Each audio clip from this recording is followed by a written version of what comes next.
పునర్విభజన అయితే జరిగింది ఒక రకంగా. 26 పార్లమెంట్ నియోజకవర్గాలకు సంబంధించి కొత్త జిల్లాలను అయితే ఏర్పాటు చేశారు. 25 పార్లమెంట్ నియోజకవర్గాలకు సంబంధించి కొత్తగా అరక జిల్లా కూడా ఏర్పాటు చేయాలన్నారు అప్పుడు.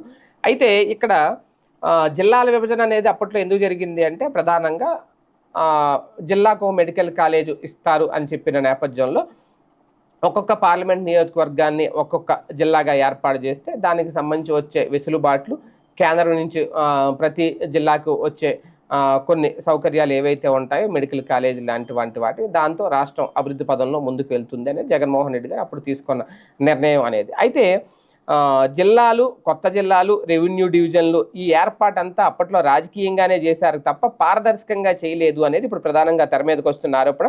ఎందుకంటే ఈ జిల్లాల పునర్వ్యవస్థీకరణ అనేది రాష్ట్రపతి ఉత్తర్వుల్లో చేర్చాలట, అది చేర్చలేదట. అయితే ఇప్పుడు కూటమి ప్రభుత్వం అధికారంలోకి వచ్చిన తర్వాత